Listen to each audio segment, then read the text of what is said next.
All right, so as far as that goes, let's go ahead and take a look at the 13 colonies. All right, and so what you can see here is I've put together a graphic organizer. Now, somebody asked, what were the 13 colonies? Okay, so for example, we don't need to know like what all of the colonies were. All right. Now, also, as far as what was the most dominant colony, that's not necessarily something that would come up on an exam, but we can talk about what the dominant colonies were and what the characteristic colonies were.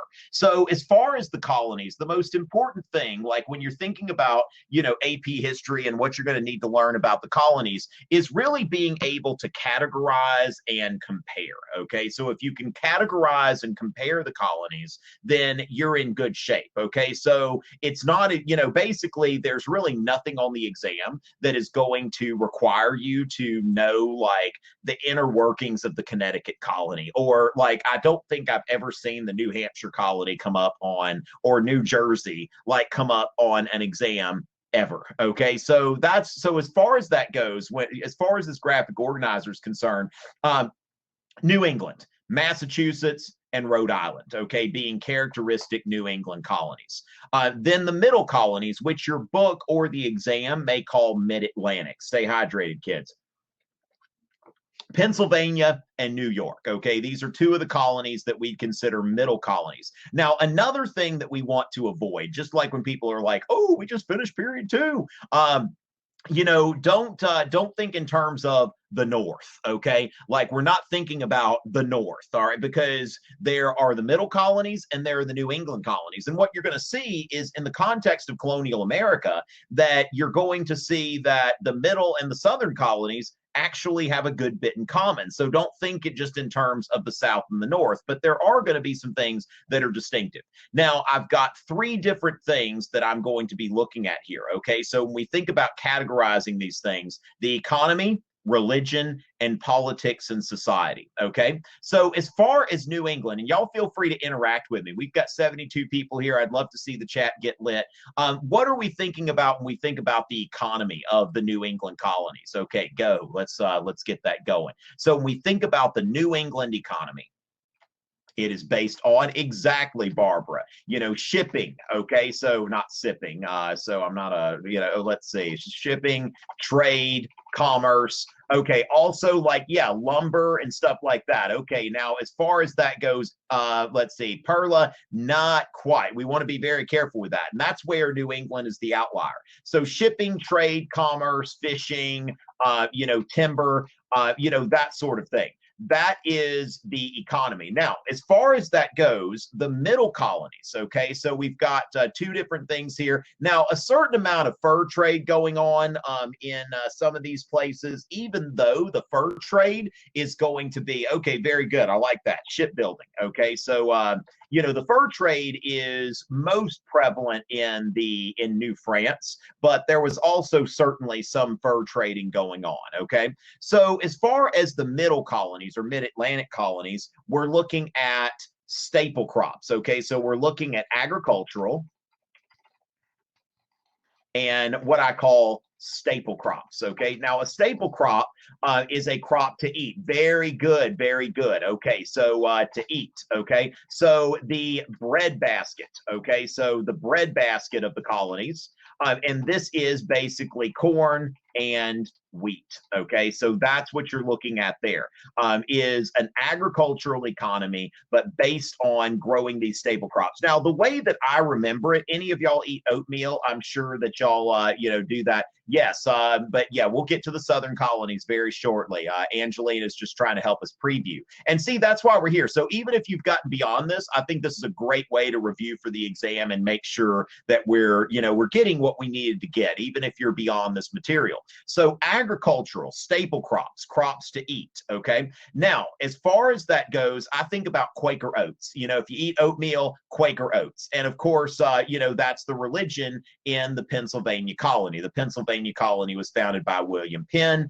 who was a Quaker. Now, the southern colonies are also agricultural. Okay, so agricultural, and then you've got, the cash crops. All right, so these are crops not to eat, but to sell. And this is where, at this time, you've got tobacco, rice, and indigo. Now, the thing is, when we think about like sugar, that's really more the Caribbean. Okay. Now, of course, there are some places in North America where you can grow sugar. Louisiana has some sugar, but that's not the 14 colonies. King nicotine. Wow. Okay. Now, remember also another thing to note is periodization is a big deal on here as far as knowing when something happened. And so, as far as that goes, what you'll want to remember is that cotton before 1820, let's see, I've got a little head cushion here. Yeah, the chair is only $3.99, but anyway, as far as that, yeah, it gets much more comfortable that way, especially if I'm looking up. Okay, but yes, sugar is really more of a Caribbean crop, and that's what's being grown down there. But now cotton is going to be about 1820 in the antebellum period. That's going to become a that's going to become a profitable thing. But at this time, like if you've ever like actually seen like raw cotton where you've got to pick the seeds out, yes, indigo was a dye at the time. Now, another thing to note is today rice is cheap because there are all kinds of places in the world where rice grows. But at that time, South Carolina was like one of those few places where they knew that you could grow rice. So it's difficult to think about today rice as a cash crop, but at that time, rice was a cash crop. Now, so if we go back up to New England here, not agricultural. Okay, so not agricultural. That's the main thing that's really distinguishing New England from the middle and the southern colonies as far as that goes. Now, another thing I want to note here when we're looking at the southern colonies, okay, that a lot of people get this confused. Well, what was it used for as far as, a dye? Back then, you didn't have chemical dyes until like the late 19th century was the first time where they were able to make things blue. Like blue and purple were both like very sought after colors until, today, as far as it's like you don't pay more for a purple or a blue shirt than you do for a green shirt because all of our dyes are synthetic. And so back then, we've got that. All right.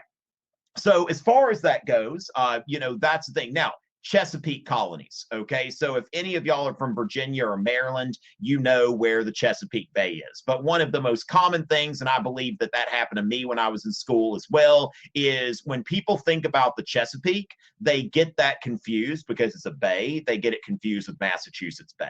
And so very, very important that if you see the Chesapeake Colonies, that you know that it's talking about Virginia and Maryland. Okay, so that is kind of a subcategorization of the 13 colonies. Okay, so as far as that goes, either a sign of royalty or wealth, Liam.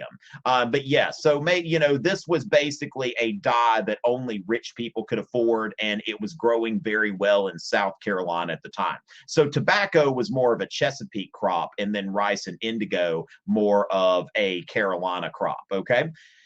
Even though North Carolina is sort of doing maybe a bit more of the tobacco side and that sort of thing. Okay, so as far as that's the economy. So we want to note that we have mostly an agricultural economy because these colonies, they're supposed to produce these raw agricultural goods, and in the return they are supposed to consume these goods or consume manufactured goods. So you send these raw goods to the mother country manufactures, and then they send these manufactured goods to the colonies with the goal of consuming them. All right. So as far as religion, okay, yes. So mercantilism, okay, what mercantilism is about is this system. You're exactly right, Perla. That mercantilism is this system that involves this trade, okay, that basically the mother country and the colony have this symbiotic relationship that they are both depending on each other to play a role in this national economy. And that's why the British, they want the raw materials going back to Britain, and they want the colonists consuming British goods.